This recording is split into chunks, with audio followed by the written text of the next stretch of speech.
আসসালামু আলাইকুম।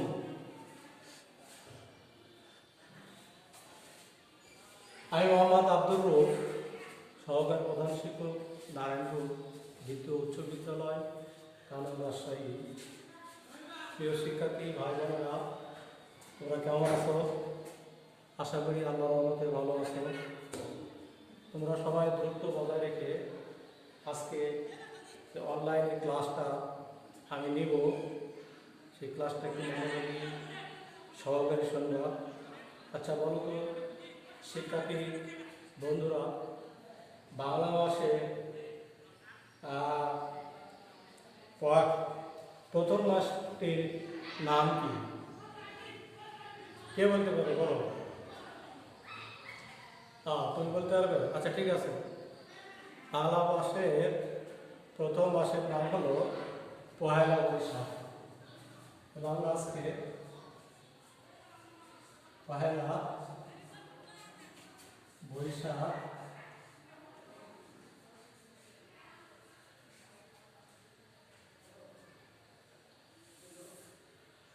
হলো, লেখকের নাম হলো কবির চৌধুরী। কবির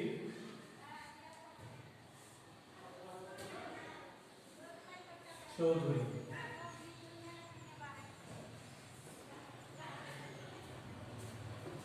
কবির চৌধুরী, এই কবির চৌধুরী কত সালে জন্মগ্রহণ করেন? 1923 সালের 9 ফেব্রুয়ারি ব্রাহ্মণবাড়িয়া জেলার জন্মগ্রহণ করেন। তার পিতার নাম আব্দুল হালিম চৌধুরী ও মাতা আফিয়া বেগম।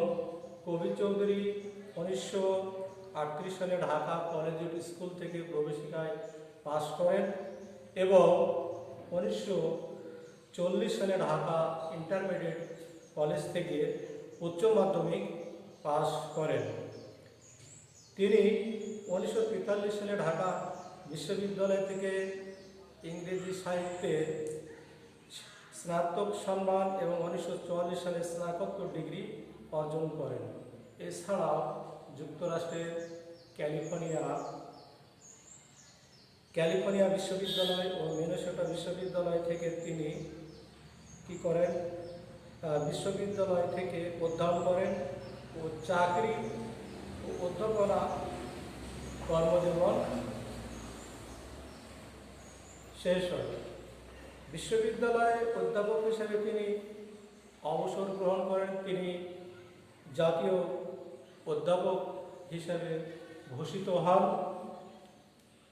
তিনি শিক্ষাবিদ, প্রাবন্ধিক, অনুবাদিক হিসাবে খ্যাতি অর্জন করেন।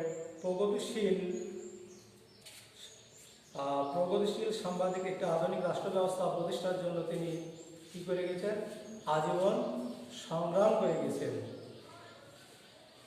তার উল্লেখযোগ্য রচনার মধ্যে পড়ে ছয়সঙ্গী, প্রাচীন ইংরেজি কাব্য সাহিত্য, আধুনিক মার্কিন সাহিত্য, ওস্তাদ থেকে প্রস্তুত, পুশকিন ও অন্যান্য, বঙ্গবন্ধু শেখ মুজিব, মুক্তিযুদ্ধ চর্চা, ছোটদের ইংরেজি সাহিত্য ইতিহাস, ছবি, কথা, সুর ও শহীদদের প্রতীক্ষায়।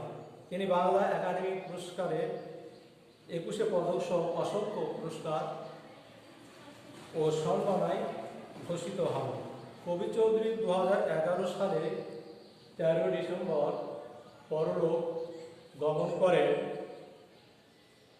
তাহলে শিক্ষার্থী বন্ধুরা, আমরা লেখক পরিচিতি সম্পর্কে অবগত হলাম। এই পয়লা বৈশাখটা কি? পয়লা বৈশাখটা হলো প্রায় সব দেশে, সব জনগোষ্ঠীর মধ্যে এবং সব সংস্কৃতি নব উদযাপনের মধ্যে এটি কি আছে? প্রচলিত আছে।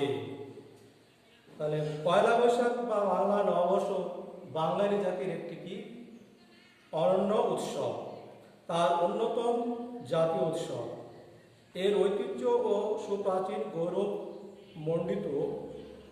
সুদূর অতীতে এর সঙ্গে কৃষি সমাজের যোগসূত্র ছিল অবিচ্ছেদ্য। প্রায় 350 বছরেরও বেশি আগে বিখ্যাত ঐতিহাসিক আবুল ফজল তার আইনি আকবর গ্রন্থে বাংলা নববর্ষকে এদেশে জনগণের নবরাজ বলে কি করেছেন, উল্লেখ করেছেন। অবশ্য তার বহু শতবর্ষ আগেও বাংলার মানুষ নানাভাবে এই দিনটি পালন করে আসছে।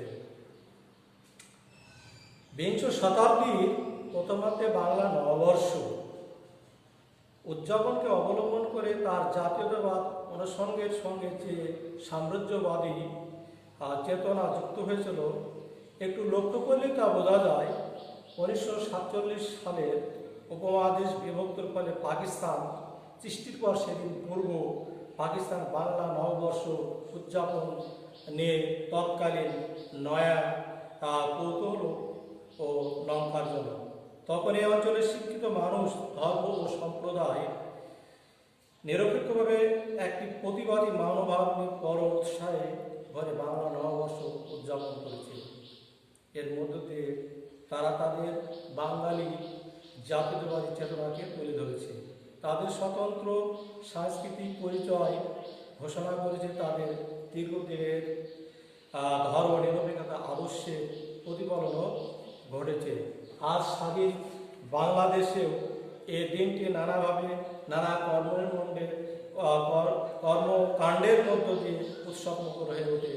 যেমন ব্যবসায়ীরা মহলের হালখাতা ও মিঠাই বিতরণের অনুষ্ঠান তো আছে, তার পাশাপাশি আছে নানা ধরনের ক্রীড়া ও প্রতিযোগিতা, প্রদর্শনী, মেলা, আসর ও সঙ্গীতা অনুষ্ঠান, কবিতা আবৃত্তি, আলোচনা সভা, বক্তৃতা, ভাষণ ইত্যাদি। তবে যে গ্রাম বাংলায় ছিল পয়লা বৈশাখ আনন্দ অনুষ্ঠান পাঠ কেন্দ্র, আজ চাঞ্চল্য আনন্দ উৎসবে দেখা যায়। তা নিতান্তই মেকি এ কথা বলা যাবে না, কিন্তু তার মধ্যে মধ্যবিত্ত উচ্চবিত্ত নাগরিক বজুয়া বিলাস ও ফ্যাশনের একটি বড় অংশ কাজ করেছে, সে কথা মানতেই হবে। ইংরেজির সাম্রাজ্যবাদী বেনিয়া শক্তির সামনে স্বাধীন বাংলার সূর্য ডুবে যাওয়ার পূর্ব মুহূর্তে সিরাজউদ্দৌলা শেষবারের মতো লড়াই করার জন্য ডাক দিয়েছিলেন হিন্দু মুসলমান উভয়কে। আমাদের ঐতিহ্যত মীর মদন ও মোহনলালের তিতুমুরের মতো, মঙ্গল পাণ্ডে, গোবিন্দ দেবময়ী চৌধুরী। তবে কেনই এখন এমন ঘটছে? পাকিস্তানি আমাদের ধর্মের নামে নৃশংস ইতিহাস ভুলে যাওয়া কি এতই সহজ?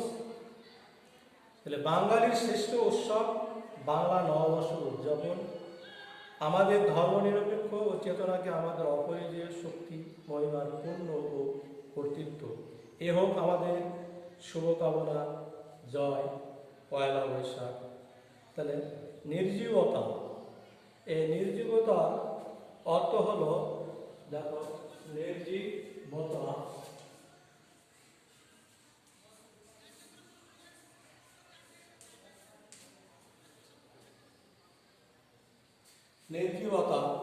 নির্জীবতা হলো প্রাণ শূন্যতা। কি শূন্যতা?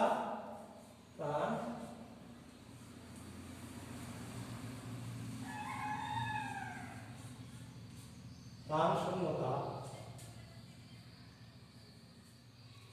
দুই, আরেকটি হচ্ছে নওরাস।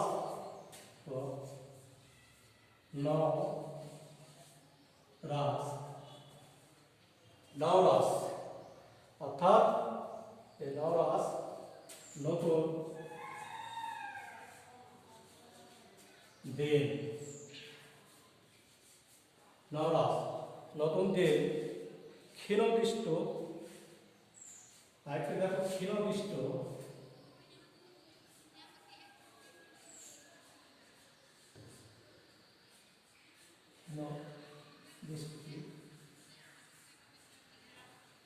অর্থাৎ সংকীর্ণ।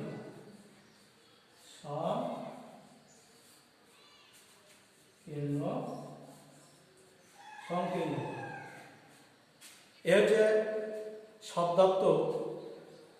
যেমন হালখাতা, আরেকটি একটা শব্দ আছে কি হালখাতা। যেটা প্রচলন আমাদের গ্রামগঞ্জে হয়ে থাকে, হাল খাতা। হাল খাতাটার অর্থ কি শিক্ষার্থী বন্ধুরা জানো? আমাদের তো হাল খাতা ব্যবসায়ীরা করে থাকে। তাহলে হাল খাতা হলো নতুন বছরের হিসাব নিকাশের জন্য নতুন খাতা খোলা উৎসব। নতুন বছরের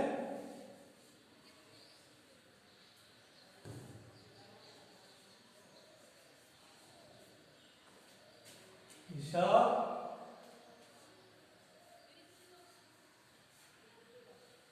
নিকাশ খোলার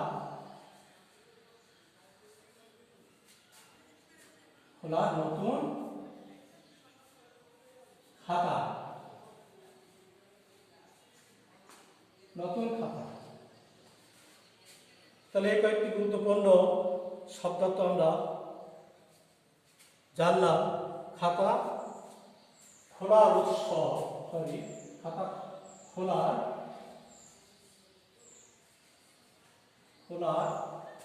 উৎসব।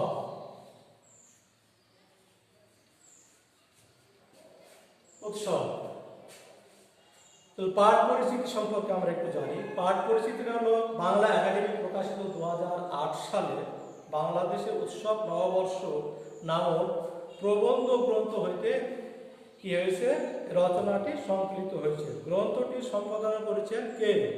গ্রন্থটি সম্পাদনা করেছেন মোবারক হোসেন। বাংলা নববর্ষ, পয়লা বৈশাখ, বাঙালির সর্বশ্রেষ্ঠ সাংস্কৃতিক উৎসব, কৃষি নির্ভর এদেশে ফসল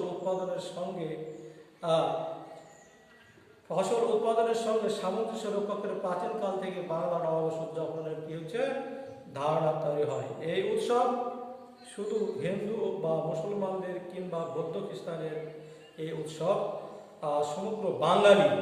এই উৎসব শুধু বিত্তবান, মধ্যবিত্ত বা দিন দরিদ্র কৃষকের নয়। এই উৎসব বাংলাভাষী এবং বাংলাদেশের বসবাসকারী সমস্ত মানুষের ধর্মীয় সংমিশ্রণতার বৃত্ত অতিক্রম করে বাংলা নববর্ষ উৎসব আজ আমাদের জাতীয় চেতনার ধারক।